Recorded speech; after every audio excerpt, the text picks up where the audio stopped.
তো hello guys, চান টান করে আমি এখন যাচ্ছি কাকিমণির বাড়িতে। আজকে মা মনসা পূজা, কাকিমণি এবং আমাদের এক জায়গাতে পূজা দিচ্ছি, মা মনসা পূজা।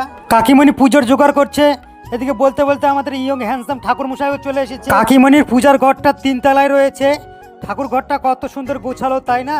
কাকিমণির পূজার জোগাড় কমপ্লিট। এবার ঠাকুর মশাই বসবে পুজোতে। পুজো করার জন্য আমার বৌদির জন্য অপেক্ষা করছিল। বৌদিমণি আমার ভাস্তিও চলে এসেছে।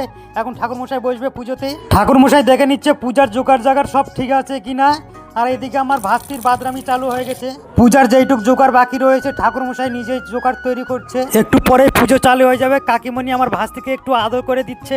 আমার ভাস্তি ঠাকুরকে প্রণাম করে নিচ্ছে। এই 8 মাথা মা মনসা ঠাকুরটি আমার কাকিমণির, আর 3 মাথা মনসা মা আমাদের।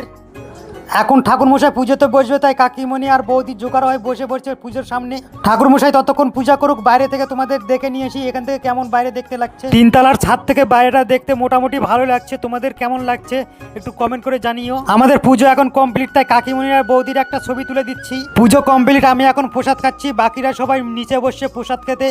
আজকের ভিডিওটা এই পর্যন্ত। Tata, bye bye.